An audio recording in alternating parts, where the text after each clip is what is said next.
중동은 늘 뜨거운 감자였습니다. 그 중에서도 이스라엘과 이란의 갈등은 마치 시한폭탄과도 같습니다. 지금 이 순간에도 수많은 공격과 위협이 오가고 있죠.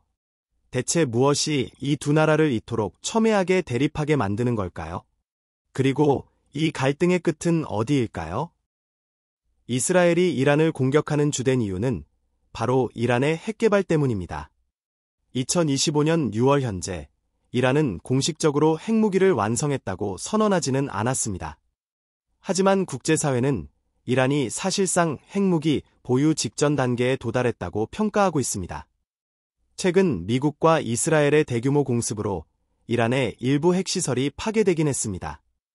하지만 이란은 이미 상당량의 고농축 우라늄을 확보하고 있어 기술적으로 언제든 단기간 내 핵무기 제조가 가능한 상황입니다. 국제원자력기구 IAEA와 주요 언론에 따르면 이란은 2025년 5월 기준으로 순도 60% 이상의 고농축 우라늄을 약 408kg 보유하고 있습니다. 이 양은 무기급인 90% 이상으로 추가 농축할 경우 불과 2에서 3일 만에 핵폭탄 1개 분량을 만들 수 있으며 이론적으로 3주 이내에 핵무기 10개를 제조할 수 있는 양입니다. 전문가들은 이란이 이미 핵폭탄 6개에서 10개를 만들 수 있는 물질적 기반을 확보했다고 보고 있습니다. 더불어 이란은 1세대 원심 분리기를 6세대 첨단기기로 교체하는 등 농축 기술도 크게 발전시켰습니다. 공습 이전에도 이란의 핵무기화 시간은 거의 0에 가깝다는 평가가 나올 정도였습니다. 즉, 결심만 하면 매우 짧은 시간 내에 핵무기를 완성할 수 있다는 의미입니다.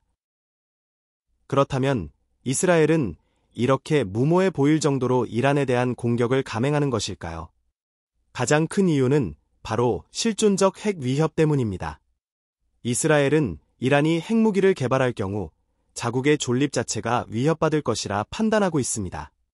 IAEA가 이란의 핵 확산 금지 조약 NPT 위반을 공식 확인한 직후인 지난 6월 13일 이스라엘은 핵무기화를 저지하지 않으면 기회를 잃을 것이라는 위기감의 공격을 강행했습니다. 두 번째는 지역적 위협의 사전 차단입니다. 이스라엘은 이란의 대리군인 하마스나 헤즈볼라가 가자 전쟁으로 약화된 틈을 이용해 이란의 방공망을 무력화시키려 했습니다. 마지막으로 네타냐후 총리의 정치적 계산도 무시할 수 없습니다.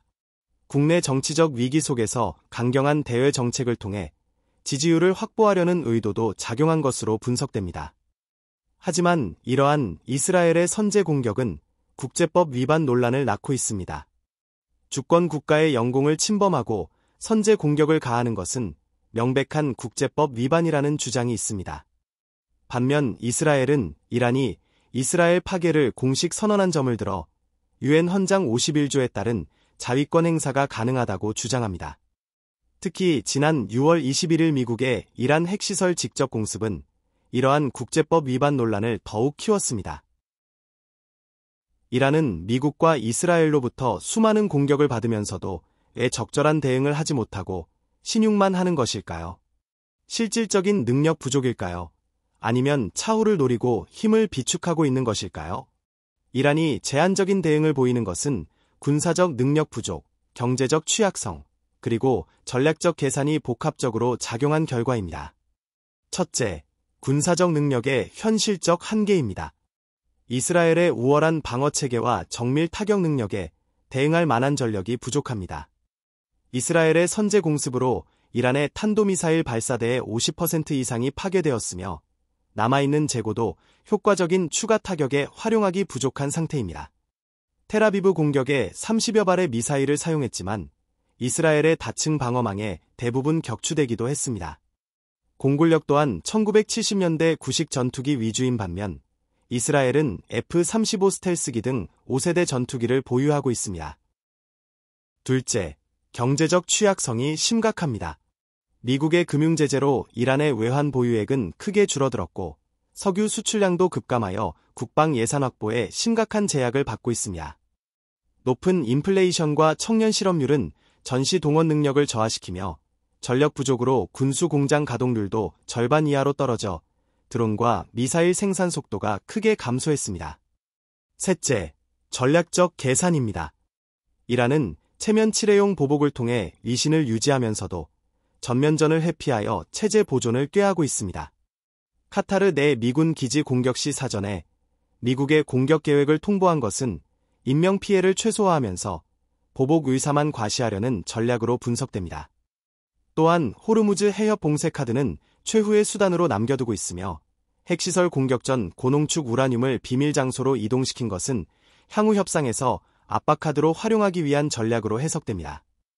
결론적으로 이란의 제한적 대응은 단순한 무능력이 아닌 군사적, 경제적 열세 속에서 전면전을 피하고 장기적으로 핵 개발을 가속화하여 핵 보유국 지위를 확보하려는 전략적 선택이라고 볼 수 있습니다. 이란이 고농축 우라늄 408kg을 비밀 장소로 이동 완료했다고 하는데 그 자세한 내용은 무엇일까요? 그리고 우라늄으로 핵폭탄을 만든다면 이스라엘에 치명적인 파괴를 입힐 수 있을까요? 지난 6월 21일 미국 이스라엘 합동 공습 직전 위성 영상에서 이란 핵시설 인근에 다수의 트럭이 포착되었습니다. 이 트럭들은 지하 저장고 터널을 봉쇄하거나 물질을 운반하는 모습이 확인되었고 IAEA 사무총장도 이란이 물질을 보호했다고 공식 발표했습니다. 현재 비밀 저장처로 추정되는 곳은 크게 세 곳입니다. 첫째, 레인보우 사이트로 불리는 화학시설 위장 지하 기지인 세만입니다. 이곳에서는 삼중수소 생산 및 핵탄두 조립 가능성이 평가됩니다. 둘째, 5메가와트 연구용 원자로를 보유한 보나브입니다. 이곳에서는 폴로늄 210 생산을 통한 신속한 핵폭발 장치 제조 능력이 추정됩니다. 셋째, IR-6 원심분리기 보유 시설인 쿰입니다.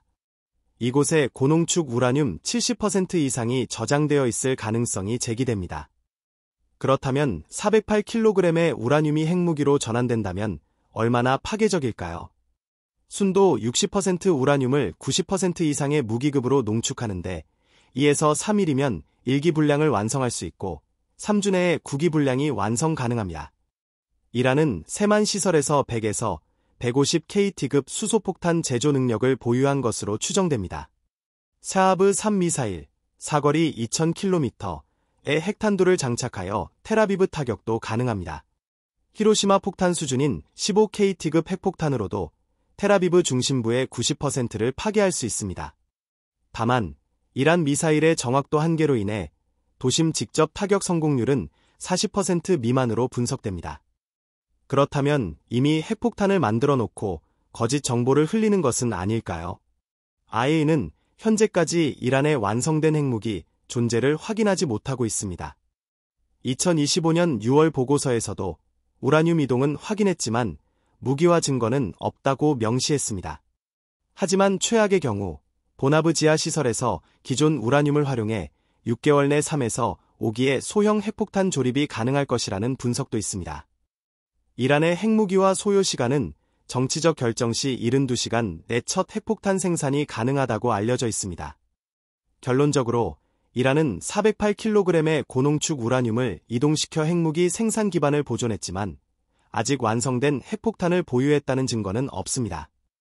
하지만 잠재적 핵보유국으로서의 위상을 활용하여 협상 카드로 사용하는 전략을 취하고 있습니다. 이란이 고농축 우라늄을 은닉한 곳이 세만, 보나브, 쿰 외에 미국과 이스라엘이 모르는 장소도 있을까요? 그리고 408kg 이상의 우라늄을 보유할 가능성은 어떨까요? 추가 은닉처 가능성은 충분히 있습니다. 2025년 4월 위성 사진에서 확인된 나탄즈 지하 터널 복합체는 깊이 50m 이상으로 미신고 고농축 우라늄 또는 고성능 원심분리기 수천 기를 은닉하는 데 활용될 수 있다는 지적이 있습니다. IAEA는 이 시설에 대한 검증을 요구했지만 이란 정부는 협조를 거부하고 있습니다. 또한 이란은 포르도와 나탄즈 외에 12개의 비공개 핵 관련 시설을 운영해온 것으로 추정되며 이 중 3곳은 군사기지와 연계되어 있습니다. 408kg 초과 보유 가능성도 높습니다. 공식 기록상 60% 우라늄은 408kg이지만 실제로는 500kg 이상일 것으로 추정됩니다. 이란은 IAEA 감시가 약화된 2023년 이후 우라늄 농축 속도를 월 35kg에서 50kg으로 가속화했으며 보고되지 않은 생산량이 누적되고 있습니다. 포르도 시설 파괴 직전 생산된 83.7% 농축 우라늄 42kg도 공식 기록에 누락된 정황이 있습니다. 이란의 은닉 성공 요인으로는 분산 저장 전략이 있습니다. 이란은 지난 6월 초 핵물질 3중 백업 계획을 가동하여 주요 시설별로 우라늄을 100kg 단위로 분할 이동시켰습니다. 또한 IA 카메라 70%가 공습 전 고장 처리되는 등 감시 시스템 우회를 통해 은닉에 성공했습니다. 이로 인해 국제사회의 추적은 한계에 부딪히고 있습니다. 지하 100m 이상 시설은 위성이나 지진파로 감지하기 어렵고 미 정보당국은 이란 내부 협력망의 80%가 제거되어 현장 정보 획득이 어렵다고 인정했습니다. 결론적으로 이란은 세만, 보나브, 쿠메 나탄즈 지하 터널 등 미탐지 시설에 우라늄을 분산 저장했으며 실제 보유량은 IAEA 기록보다 20% 이상 많을 가능성이 높습니다. 특히 미공개된 83.7% 농축 우라늄 등을 포함할 경우 핵무기 제조 역량은 기존 평가를 상회할 것으로 보입니다. 이란은 현재 국제적으로 협력과 지원을 받기 어려운 상태입니다. 그나마 도움을 받을 곳은 러시아, 중국, 북한뿐인 것 같은데 이 세 국가로부터 어떤 지원을 받을 수 있을까요? 핵폭탄 자체를 얻을 수도 있을까요? 경제적으로 러시아와는 자유무역협정 발효로 금속과 곡물 수입 관세가 인하되어 연간 3억 달러를 절감하고 있으며 양국 무역액은 60억 달러를 목표로 확대 중입니다. 중국과는 미국 제재 회피를 위해 암호화폐 결제 시스템을 운영 중이며 이란 원유 수출의 80% 이상이 중국으로 유입되어 연간 200억 달러 규모의 거래가 추정됩니다. 북한과는 미사일 기술 교환 및 정유 제품 공급이 확인되었으며 2024년 북한이 이란에 탄도미사일 엔진 120기를 공급한 정보도 존재합니다. 군사적으로는 러시아로부터 사헤드 136 드론 생산 기술을 이전받았고 중국으로부터 제-20C 전투기 24대를 공급받아 공군 전력을 현대화했습니다. 북한은 KN-23 단거리 탄도미사일 기술을 이란에 전수하여 정밀 타격 능력 강화에 기여했습니다. 그렇다면 핵무기를 직접 공급받을 가능성은 어떨까요? 드미트리 메드베데프 전 러시아 대통령은 여러 국가가 이란에 핵탄두 직접 공급 준비 완료라고 주장했지만 군축 전문가들은 기술적, 정치적으로 불가능하다고 반박합니다. 핵탄두 이전에는 선행 핵 프로그램이 필요하며 핵확산 금지 조약 NPT를 위반하게 됩니다. 러시아가 이란에 핵을 공급할 경우 미국의 직접 보복 위험이 너무 크며 북한은 자체 핵보유국이지만 이란에 공급할 만한 생산 능력도 부족합니다. 중국 또한 국제적 고립과 경제적 손실을 우려하여 직접 핵을 공급하지는 않을 것입니다. 하지만 핵물질 간접 지원은 가능성이 있습니다. 러시아가 이란에 고농축 우라늄 20%를 비공식적으로 300kg 제공했다는 추정도 있으며 북한의 플루토늄 추출 기술 이전 가능성도 제기되고 있습니다. 결론적으로 이란은 러시아, 중국, 북한으로부터 경제적 생존권과 재래식 무기 지원은 확보했지만 핵탄두 직접 공급은 현실성이 낮습니다. 국제사회는 이란의 핵무기화를 저지하기 위해 러시아 이란 간 핵물질 거래 차단에 주력해야 할 전망입니다. 만약 북한이 이란에 미사일 기술이나 핵폭탄, 핵물질을 공급한다면 이스라엘은 가만히 있을까요? 이스라엘이 직접 북한을 공격하거나 모사드를 이용하여 심각한 타격을 입힐 것 같은데요. 이스라엘은 과거 북한과 이란의 협력 시설에 대해 제로 톨러런스 원칙을 입증한 바 있습니다. 2007년 시리아 알키바르 핵시설 공격이 대표적인 예입니다. 북한 기술자가 참여한 시리아 핵시설을 공중폭격으로 완전 파괴했으며 당시 작전은 오르차드 작전으로 불립니다. 2023년 이란 이스파한 미사일 공장 폭발도 모사드의 사보타주로 추정되며 북한제 KN-23 미사일 80기가 파괴되었습니다. 이는 세도우어 전략의 일환입니다. 북한이 이란을 지원할 경우 예상되는 이스라엘의 대응 방식은 다음과 같습니다. 모사드 사보타주, 북한 기술자 암살 및 납치를 통해 핵 미사일 기술 전수를 차단할 수 있습니다. 사이버 전쟁, 북한-이란 연결망을 해킹하여 무기 설계도 유출 및 생산 라인 마비를 시도할 수 있습니다. 제3국에서의 차단, 인도양 등에서 무기 수송선을 납포하여 물자 이동 경로를 차단할 수 있습니다. 미국과의 합동 공습, 북한 군사시설을 표적 공격하여 지원 역량을 근본적으로 약화시킬 수 있습니다. 하지만 이스라엘이 북한 본토를 직접 공격하는 데에는 장애물이 있습니다. 지리적 한계로 이스라엘 공군의 북한 직접 타격은 항속거리 부족으로 기술적으로 불가능합니다. 또한 북한의 ICBM 보유로 인해 이스라엘의 선제 공격은 핵보복을 유발할 위험이 있습니다. 이스라엘 국방부 문서 2024는 북한 문제는 미국에 위임하고 우리는 이란에 초점을 맞춘다고 명시되어 있습니다. 북한의 핵물질 공급은 사실상 불가능합니다. 북한의 플루토늄 재고는 자국 핵십기 생산 분량에 불과하며 북한이 핵심 설계 기술을 이전할 경우 미군의 북한 핵시설 선제 타격이 유발될 것이라는 경고도 있습니다. 결론적으로 북한이 이란에 핵물질을 공급할 경우 이스라엘은 북한 본토 공격보다 모사드 주도의 협력망 차단에 집중할 것이며 해상 무기 이동 차단, 이란 내 북한 기술자 제거, 사이버 사보타주 등이 주요 전술이 될 것입니다. 지리적 한계로 인해 미국 정보력과 군사력 의존은 불가피하며 이스라엘 북한 간 직접 충돌보다는 프록시 전쟁 양상이 전개될 것으로 보입니다. 이스라엘과 이란이 휴전하고 더 이상의 확전은 피할 것으로 보일까요? 아니면 이 두 국가는 친해질 수 없고 어느 한 국가만 남을 때까지 싸울까요? 휴전한다고 해도 별 의미는 없지 않을까요? 냉정하게 미래 전망을 분석해 보겠습니다. 2025년 6월 24일 트럼프 미국 대통령의 중재로 이란과 이스라엘은 공식 휴전에 합의했습니다. 그러나 이 휴전은 단기적 전투 중단에 불과하며 양국 간 구조적 대립은 지속될 전망입니다.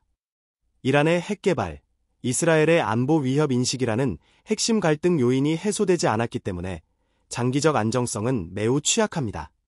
휴전의 실질적 의미는 일시적 중단에 불과합니다. 이란의 고농축 우라늄 408kg 이동 완료와 핵시설 복구 시도는 계속되고 있으며 이스라엘은 필요시 재공습 가능성을 암시했습니다. 또한 헤즈볼라, 후티 반군, 하마스 등 이란 지원 세력과의 대리전은 여전히 진행 중이며 이란은 이들을 통해 이스라엘을 간접 공격할 것으로 예상됩니다. 양국은 휴전 합의 후에도 상대방의 공식 입장을 확인하지 않는 등 신뢰 부재가 명확합니다. 향후 세 가지 주요 리스크 시나리오를 예측해 볼 수 있습니다.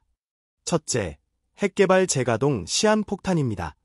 이란은 3개월 내 핵시설 복구가 가능하며 IAEA 감시 회피를 위한 우라늄 분산 저장을 확대하고 있습니다.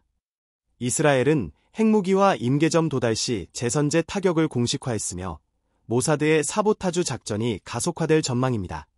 둘째, 대리전 확대를 통한 소모전입니다. 홍해에서는 후티 반군이 이스라엘 선박을 공격하고 레바논에서는 헤즈볼라가 이스라엘 북부를 미사일로 타격하며 가자에서는 하마스의 지속적인 로켓 공격이 예상됩니다. 이란은 대리 세력을 활용해 이스라엘의 군사후 경제 자원을 소모시키는 전략을 유지할 것입니다. 셋째, 미국의 개입 변수입니다. 트럼프 정부는 휴전 유지에 초점을 맞추지만 이란의 핵 재개 시 군사적 옵션을 검토할 가능성이 있습니다. 하지만 미 의회는 추가 개입의 부정적인 여론이 68%로 높습니다. 장기적인 전망은 불안정한 냉전의 고착화입니다. 이스라엘은 기술적 우위, 방공망, 정밀 타격을, 이란은 지리적 규모와 대리전 역량을 통해 대응하는 구도가 지속될 것입니다. 양국 모두 경제적 한계로 장기전 지속력은 부족합니다. 국제사회는 유엔과 유럽이 갈등 중재에 실패했으며 중국과 러시아는 이란에 대한 영향력만 활용해 이익을 추구할 전망입니다. 결론적으로 이번 휴전은 임시적인 전투 중단일 뿐 평화로의 전환은 요원합니다. 이스라엘과 이란의 적대적 공조는 중동의 신냉전 체제로 고착화될 가능성이 높으며 잠재적인 촉발 요인, 핵개발, 대리군 공격이 상시 존재합니다. 2025년 하반기 내 추가 충돌 발생 확률은 70% 이상으로 추정됩니다. 이스라엘과 이란의 갈등은 단순히 두 국가만의 문제가 아닙니다. 중동 전체의 안정은 물론 세계 에너지 시장과 국제 안보에도 지대한 영향을 미칩니다. 이 끝나지 않는 그림자 전쟁은 과연 언제쯤 평화의 빛을 보게 될까요? 우리는 이 상황을 계속 주시해야 할 것입니다.